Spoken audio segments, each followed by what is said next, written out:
Chewing the Fat is brought to you by Studio 71 and netchannel2.com in conjunction with the Secret Hub Studios on the Gold Coast.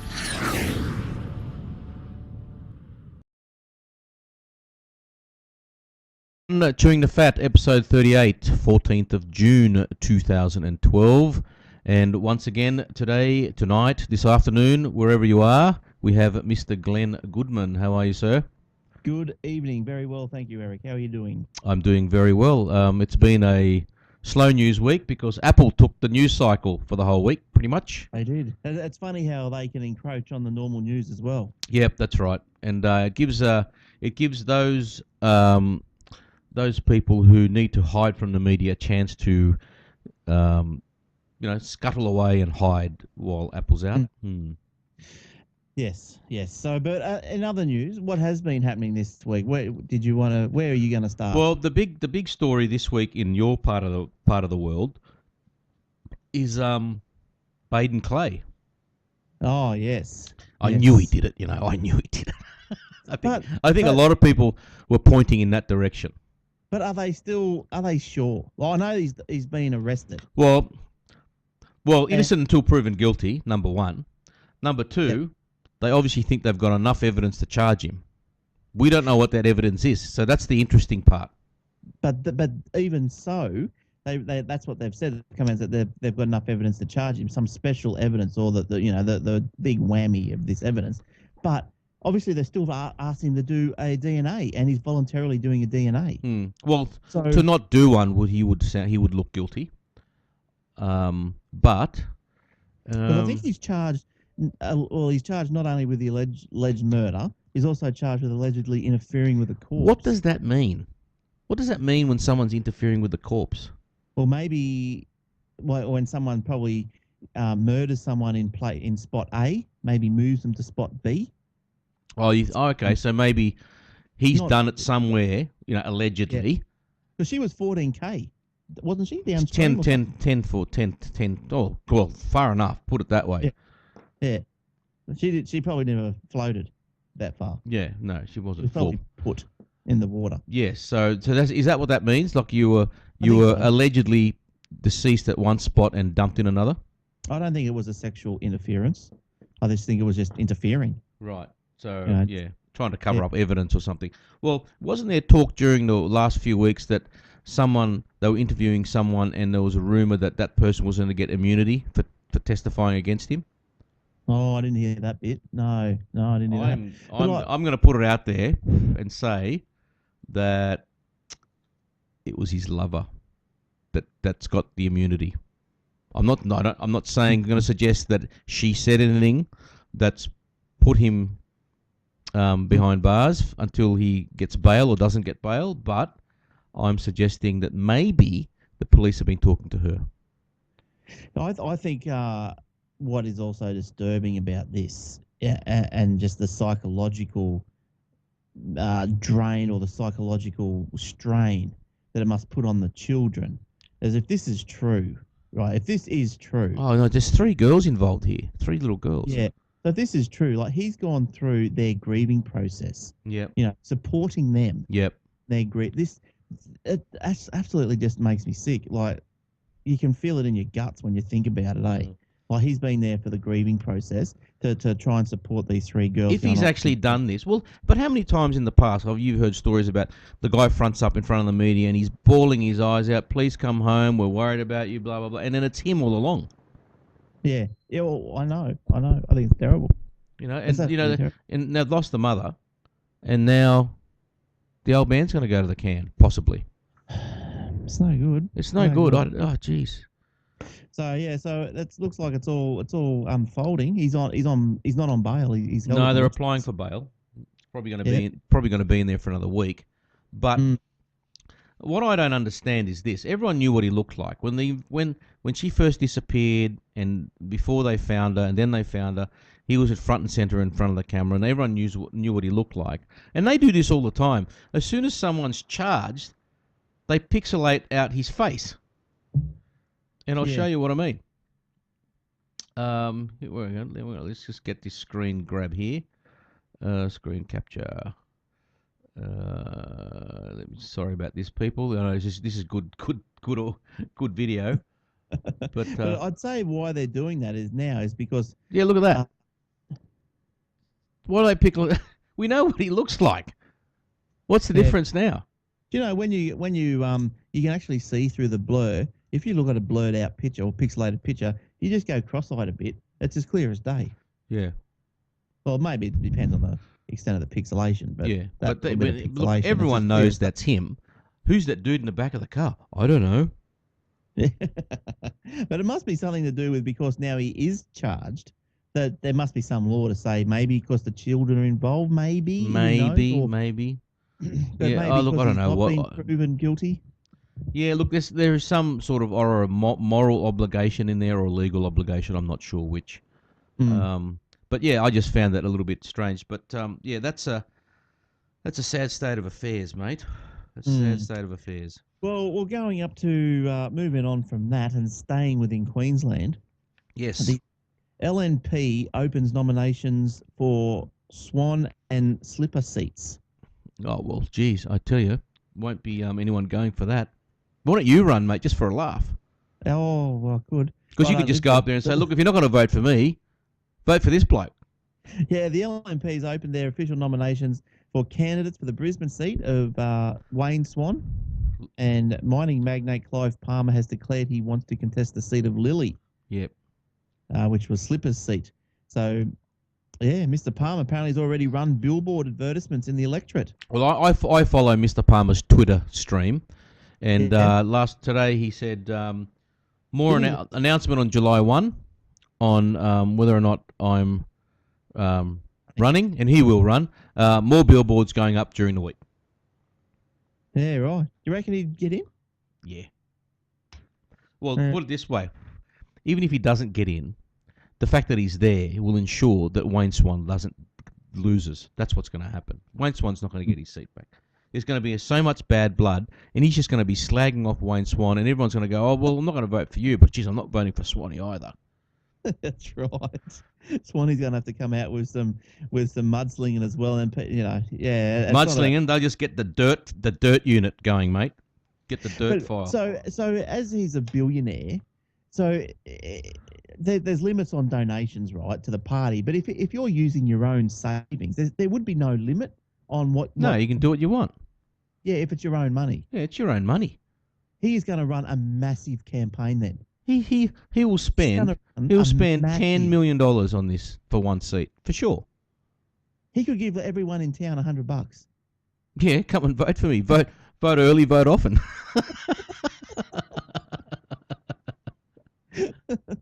Use your left hand. That's right. Put one of those president's masks on when you come back. Yeah, that's right. Yeah, but so that's what's going on over there.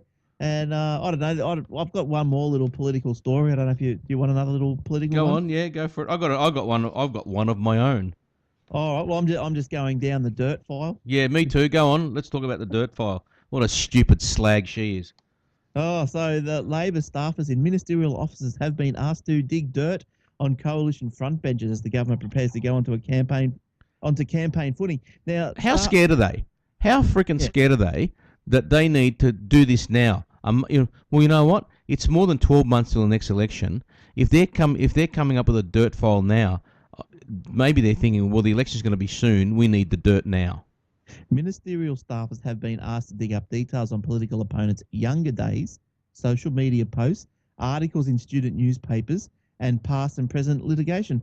Like, I think that's just too much. It's too much. It's just well, it's kindergarten stuff. It's high school stuff. I know both sides probably do it, but it's just too much. Now, apparently, this was all coming from the Prime Minister's office, I heard. Yes. Well, I'll read it out here. The ABC on Thursday quoted a Labor source as saying ministerial staff had been instructed to dig up dirt on political opponents by combing the internet. This Labor person resigned, and this person worked in the Prime Minister's office.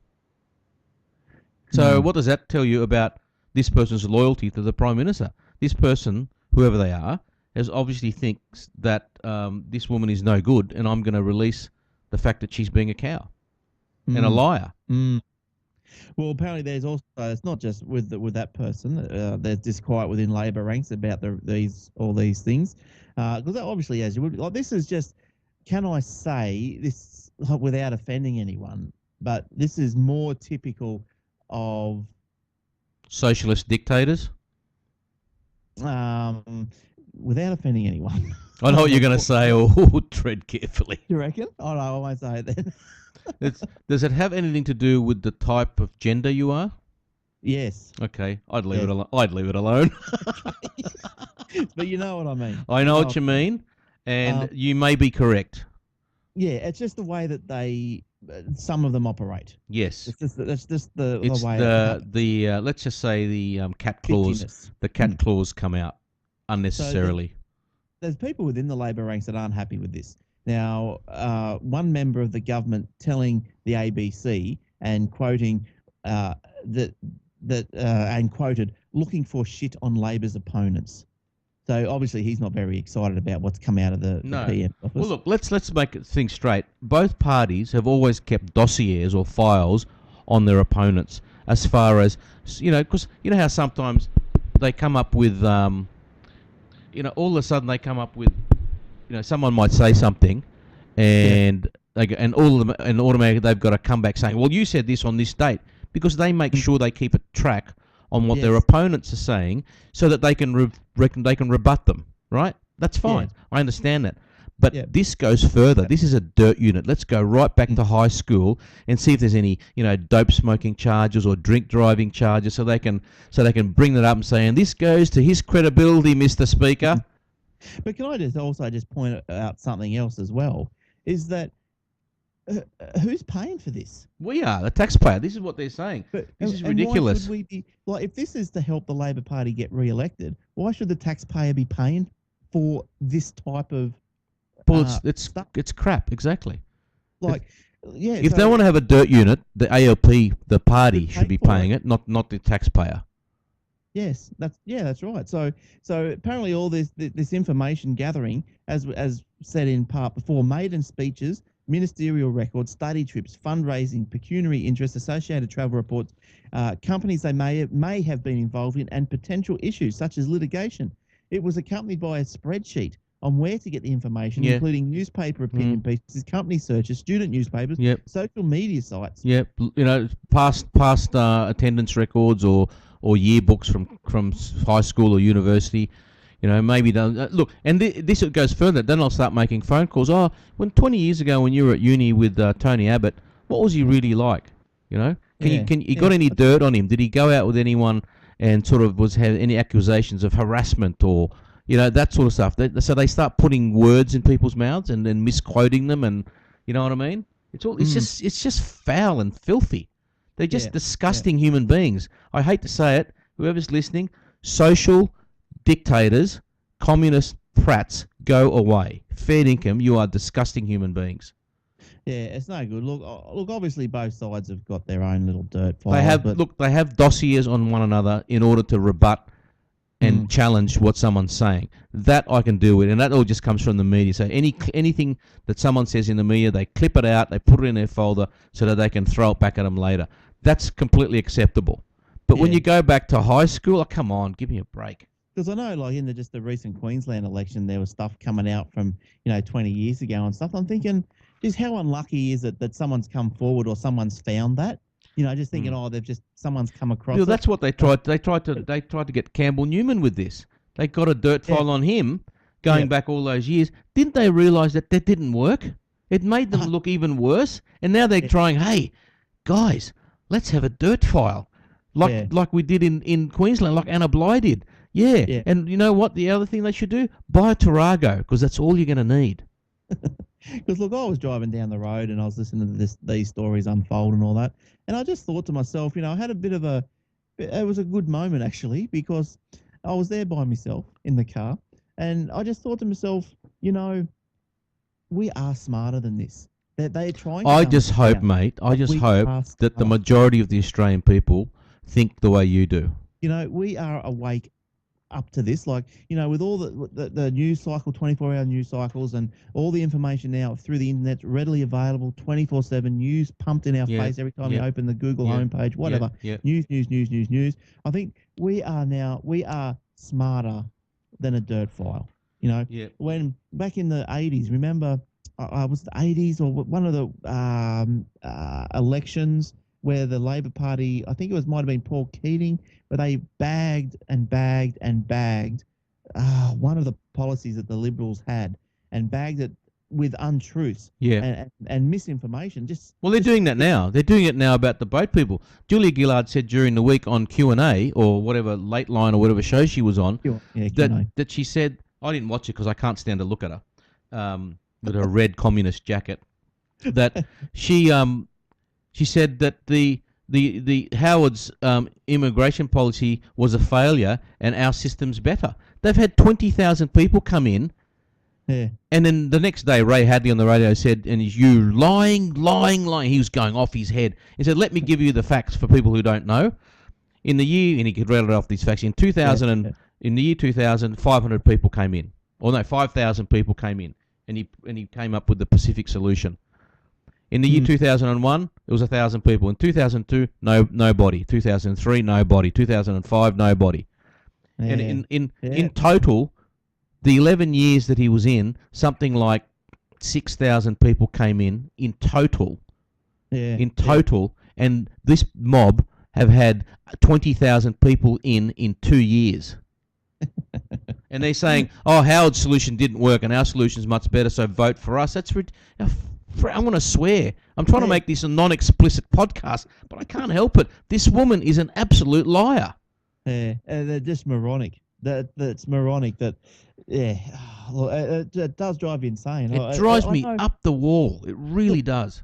Look, some of these people are probably like fair income. They're probably asylum seekers. Like, they're not all bad people. No, they're not. Of course they're not. But join the queue like everybody else. Queue jumpers. And like, there's an interesting point. Well, hang on, Captain Emad. He was not just a queue jumper.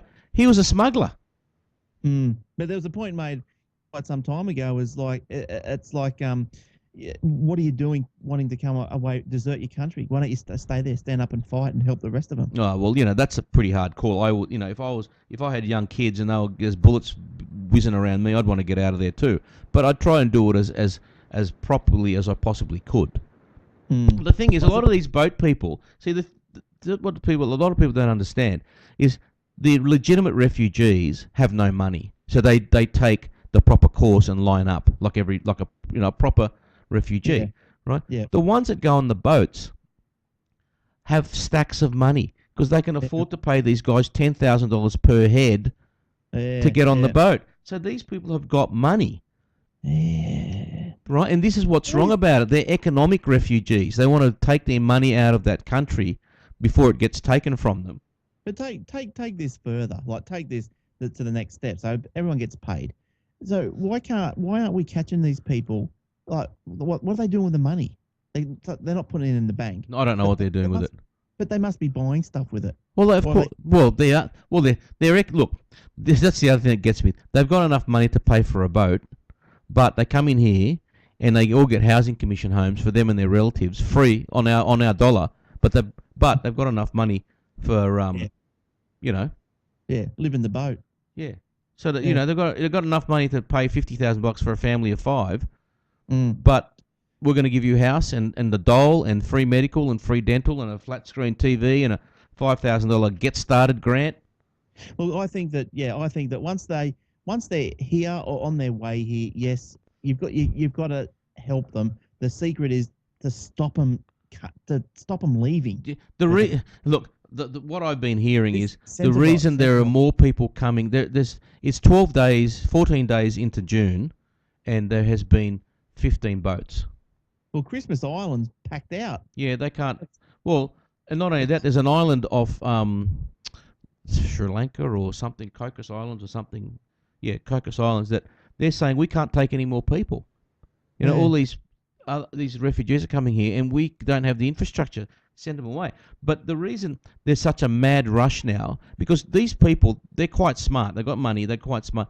They keep an eye on the political climate here in Australia. And they're saying they know that get there now because this woman's going to be out, and as soon as she's out, they're going to tighten this up. So jump on the boat now before it's too late. And that's why suddenly in the last 12 months, there has been a tripling of the arrivals because they are in such a hurry to get here before the gate shuts. Yeah. And it's just about close. I can hear it creaking. It's about to the latch. It's about close, and it's gonna slam her on the arse on her way out. Let me tell you. Well, one thing's for sure, it's not going to miss. No, it won't miss. And actually, it might even break the gate. So. Good too. Now, what's this one you've got here? You don't like? There's some people don't like hugs. Yeah. Well, before I get to that, speaking of people getting booted out, there's a story during the week saying that a security guard, I won't mention his name, it's public information, but I won't mention his name. He was worked for Linfox Armour Guard. He was fired in December last year for telling his manager to get effed, right? Right. But Fair Work Australia, our friends, our efficient, socialist, bleeding heart, libertarian friends, have said that you got to hire him back. It's okay for him to swear at you. Swear at your boss, and it's okay. So basically, Glenn, this set a precedent. You go back to work on Monday, and the minute your boss gives you the irrits, and I'm sure he does it about 30 times a day, tell him to get effed, and he'll say, beg your pardon, you're fired. You say, you can't fire me, buddy. Look at the armour guard precedent, you dickhead. Yeah. That's pathetic. What sort of precedent and example are we setting? Do you know what's bad in that example, I feel, is that if you're, or armour guard, or maybe, okay, so maybe there must be a difference in the size of the company. I think there's different rules. If you've got less than 20 employees, is it? Or You've got those unfair division rules depending on the size of the company. But still, whether you're a big company or a small company, you don't tell your boss to get effed. No, he's the one that's paying you, putting food on your table. Oh, allegedly. Yeah. So like as a small business owner or whatever, with whatever you may be, the employees under 100, like how much would it get on your goat to have to hire this guy back? Oh, it'd drive you mad. You'd have to. Where would you put him? You'd have to find another way to get. And then you'd think, okay, I don't want him in an area that he's going to, annoy everybody else. So I'll put him over here. But then he's not going to like that. He's going to come marching up to my office and tell me to get effed again. And I can't do a damn thing about it. I don't know. It's crazy. It is. Crazy. I think look, there obviously has to be fair dismissal laws and all that sort of stuff. Oh, yeah, sure. There has to be those. Well, there have to be, but I think that you step over the line once you swear when you abuse someone. I think you step over the line. I think that the strike 3 rule doesn't count when you do that. Some people, they're frustrated. Someone's just died. They're grieving, and the boss is a bit of a dick, right? Yeah. So and he just cracks. It's just, look, I've just had enough, and just go and get. Okay, I could sort of think, you know what? Maybe your boss is the one that should be fired because he's a tool, and maybe not you. So there's two sides to every story. You don't. Yeah. So you don't know the circumstances. No, not fully. Not fully. Apparently, he'd had a fight with his wife that morning. How serious that is, nobody really knows. But you've got to take that into consideration, I suppose. Right? Depends on the circumstance. Like it was, hey John, can you just go out and make sure that the trucks are all locked up? Yeah. Oh no, go and get. Yeah, that's right. If he was just openly defiant and just being an idiot, well, yeah, sack him. But if he said, hey, and he was niggling him all day, and he'd already had a bad day because he's had a fight with his wife or someone died or whatever, and this guy, the boss, might be a real tool, and he just kept niggling, hey mate, empty out the bins. Hey mate, do this. Hey mate, do that. Hey, lick my boots. And the guy would, and then I'd tell him to go and get F2. So, but you switch that around, do a 180, and the boss tells him to get F'd. Now, I've been harassed. I've been bullied. I'm offended. Yes, that's right. And then the boss gets fired. So one way. So the lesson here, children, for you non-socialists, if you're a boss, you're screwed. If you're an employee, you're set. So don't ever aspire to be anything else but an employee. That's what this is telling you. Because as an employee, you're running the show. That's right. As an employee, you get all the rewards with none of the risk. That's right. What a good setup. Yeah, that's the socialist way. Where's my red shirt? Yeah. I haven't got it on tonight. Yeah, I'm being sarcastic, people. I hate socialists. Go away. Oh, I know you got that red hair dye in the cupboard. That's right. Red undies, reds under the bed. Watermelons. There you go. There you Yeah. go. All right. What else you got? All right. Students protest ban on hugs and high fives. This is political correctness gone crazy once again. This is a school. Year 6 students at a Melbourne school have staged a protest over a decision to extend a ban on contact sport. So they're not even allowed to play touch footy, right, at this stage. When you're at school, Glenn, that's all you did at lunchtime. Play touch footy. Or your own version of, We play tackle. Yeah. We used to have a game that was a mixture between soccer, rugby, and AFL. Yeah. Right, and everyone, you go to class and your shirt's ripped and there's grass stained, your pants got holes in them, you feel like you've had a fight. Yeah, yeah. And you got to sit in the class and listen to some hairy armpit teacher. It's tuck shop arm teacher. That's right, yeah, flabby arm tuck shop lady. But, oh no, not in this day and age. They've already got a ban on contact sport, so now they're going to extend that ban to all physical contact, including high fives and hugs. Well, you know where that comes from? They don't want your heart rate getting up to more than 70. Yeah. They want you to become obese. That's right. That's what it crazy. is. The new rule was broadcast over the PA system. Oh, that's nice and personal. That's good. That's good. Mount Martha Primary. Yeah, name and shame. Who's the principal there? Name and shame. But like a primary school. It's a primary school. And apparently, look, I listen to the radio every now and again, right? And apparently these people are ringing up saying, at my school, and apparently this is quite widespread. There was this one guy, he was walking behind a girl. This is in high school, and she had carrying all this stuff, and she dropped her jumper. Yeah. And he picked it up. He was about 6 feet behind her. Picked it up. He said, excuse me. And she didn't hear him because she was probably talking to a friend, might have had headphones in or something. Whatever, yeah. Didn't hear him. So, and this is on school grounds. So he had to run up to her and tap her on the shoulder and say, oh, you jumper. He got suspended. I'm not kidding you. How pathetic is that? Got suspended. Oh, no touching. But don't I realise that touching is a form of communication? I can't comment. I got nothing. It's just. I know you're speechless, right? Yeah, speechless. I've got nothing. I've got. I don't. Let the silence do the work. It's just unbelievable. I know your heart rate, your blood pressure's gone so far up because you're pissed off that you don't know. It's frozen your mouth. That's right. After the demonstration, of the pupils, no contact thing. Yeah, the pupils reportedly gathered in the school's gym when they were told off by the teachers. Told off, and they told, basically it's become you agree with us or you shut up, and some of the principals in those other schools are saying, well, there are other schools you can go to, It's just gone too far. What is wrong with this country? Tracy, the mother of a student at Mount Martha, told radio station 3AW her son had the wind knocked out of him on the playground. Now, how many times has that happened? Oh, 1,000 times a day. Yeah. If you're a boy. Yeah, and you sit there going, that's right. And when a friend placed his hands on the child's back to comfort him, a teacher reprimanded him for breaking the rules. That's pathetic. This isn't a jail. Is this a jail?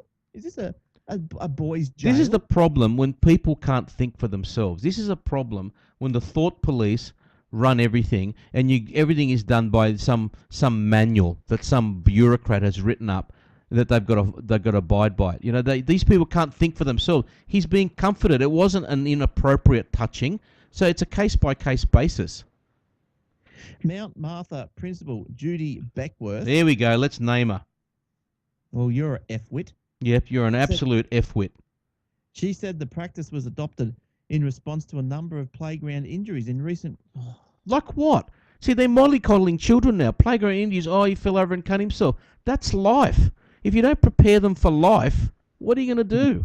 Do you know there's also a study that has come out, and it said that kids that are mollycoddled are more likely anxiety, depression, suicide.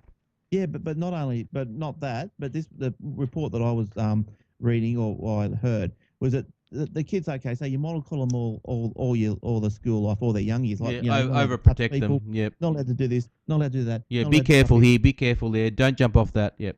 That's right. And then they turn 18. and then they get into a car, Yes. and then they go fast because they've had no experience of hurting themselves. They've got no experience of, if I go fast, I'll crash into a tree. Yeah. That may hurt. I don't know. I've never been hurt before. That's right. They have no, what's that word I'm looking for? They have no reference point. Yes. Because they've never experienced, they think they're bulletproof. Yeah. Because if you've never experienced hurt or pain, you don't know how to be cautious. And if you don't know how to be cautious, you end up acting like a dickhead and killing yourself or everyone around you. Oh, I'm going to have a few beers and jump behind the wheel of a car. Yeah, and this is what's going on now. These kids, you can't. Well, when I was at primary school, like we used to play marbles, right? And then the marbles turned into like the big bonkers, and then we had the steely bonkers. Yep. I don't know if you ever. Yeah, the steely bonk. Yeah, ball bearings. Yeah. That's right. And now one day, someone, because you had to throw the marble away, and then you had to get it. Anyway, my guy belted it up into the air, come down and smacked some kid in the face. Oh, that hurts. That damn hurt. So fair enough, the bonkers were banned. Yeah, but I mean that's fine. But they didn't ban marbles; they just banned the bonkers. Yeah, but I mean, like all the fights that you have, and and look, my tooth. I don't know if you can see that, but I've got a crooked tooth because I was smacked in the face with a cricket ball. Oh. I was the bowler, got smacked right back at me, right in the face when I was 6. Oh, Jesus Christ, that would have hurt. I've had that happen to me when I was about, how old was I? I was about 8 or 9. They were playing cricket, and silly me, someone was bowling, and I just wasn't concentrating, and I walked right through the middle of the pitch. Right, I was playing. I was at mid on, and I was supposed to go to mid off. Right, and I thought, I'll go now. Right, I'll just go now, and bang, right in the ear. It was sideways. It went smack. Oh, right. Yeah, they hurt. My ears are still ringing from that. I tell you. But you know what? Did they ban cricket? Did they suspend the boy? Did they punish it? No, it was an accident. But you know what? Get over it. You know what I did next time the ball came flying back at me, don't you? Caught it. No, I ducked. Yeah, that's right. Or caught it. That's a good one. I should have caught it. Well, this is the thing. But that's what it's taught you. It's taught you to get out of the frickin' way. Right? Exactly. It's taught you that's reflex, caution, avoidance of danger. You don't get that if you're mollycoddled. You don't get those skills if you're mollycoddled. You just don't get them. Judy Beckworth. I'm going to look up Judy Beckworth. I might write her a letter. Said the move was a practice and not a policy. Well, if it was a practice and not a policy, why did the teacher reprimand him for touching the child's back to try and comfort him? Yeah, it's a practice that we've adopted to raise awareness that it's unacceptable to play roughly. Now she's backpedaling now. She said the practice was adopted in response to a number of playground injuries in recent weeks and would only be applied for no contact games week. Oh, crap on. Julie Beckworth. You know what? Julie Beckworth, I'm going to tell you what the Lynn Fox Armour Guard told his boss, get effed. Hang on. I've got some what do you call it when you do this? You're talking with your hands? Sign language? Signing. I got some sign language for Judy Beckworth. Yeah, there you go, Judy. Get that into you. Or as the Italians do it.